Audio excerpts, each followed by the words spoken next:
మారి తీరాలి. కరోనా రాకముందు ఆలోచన ఎట్టుంది, కరోనా వచ్చాక ఆలోచన ఎట్టుంది? కరోనా రాకముందు అయితే కనుక నా ఇష్టం అన్నది జీవనం. కరోనా వచ్చినప్పుడు రిస్ట్రిక్ట్ అయ్యావు కదా. అలాగే యుద్ధం రాకముందు వేరు, యుద్ధం వచ్చాక వేరు.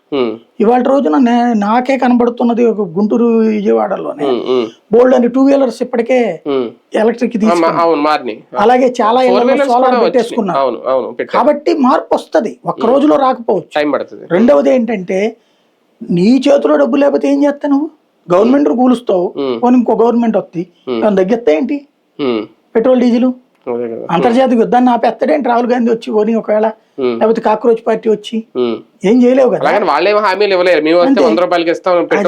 కాబట్టి ఆల్టర్నేటివ్ లేదు కాబట్టి గత్యంతరం లేదు. అలాగని ప్రభుత్వం మీద సంతృప్తిగా ఉంటారంటే ఉండదు. కానీ ప్రభుత్వాన్ని కూల్చేంత అసంతృప్తి అని నేను అనుకోను. ఇప్పుడు అంటే సంక్షోభం నుంచి బయటపడాలంటే 3 ఏళ్ళు ఇట్లాగే ఉందనుకోండి, అప్పుడు వ్యతిరేకత ఉంటది. అలా అవుతుందా కాదని చూడాలి. అంటే ఇది సంక్షోభం ఇలాగే కొనసాగుతుందా ఇంకొన్నేళ్ళు? అంటే యుద్ధం మన చేతిలో లేదు కదా ఇది. మనం ఏం చేయగలుగుతాం దీంట్లో? ప్రపంచ దేశాలన్నీ ఇన్వాల్వ్ అయ్యి ఉన్నాయి. అమెరికా ఇన్వాల్వ్ అయ్యింది, అరబ్ కంట్రీస్ ఇన్వాల్వ్ అయ్యి ఉన్నాయి, ఇజ్రాయెల్, ఇరాన్ ఉంది. వాటిని మనం ఏం చేస్తాం? అంటే ఒక ఆల్టర్నేటివ్ సోర్స్ అంటే రష్యా లాంటి చోట్ల నుంచి దిగుమతి చేసుకున్నా సరే మనకి సంక్షోభంలో ఇంకా ముందుకెళ్తున్నాం. సమస్య ఏంటంటే ఇదివరకు మనకి తగ్గినాయి పెట్రోల్ 20 రూపాయలు తగ్గించగలిగింది ఎందుకంటే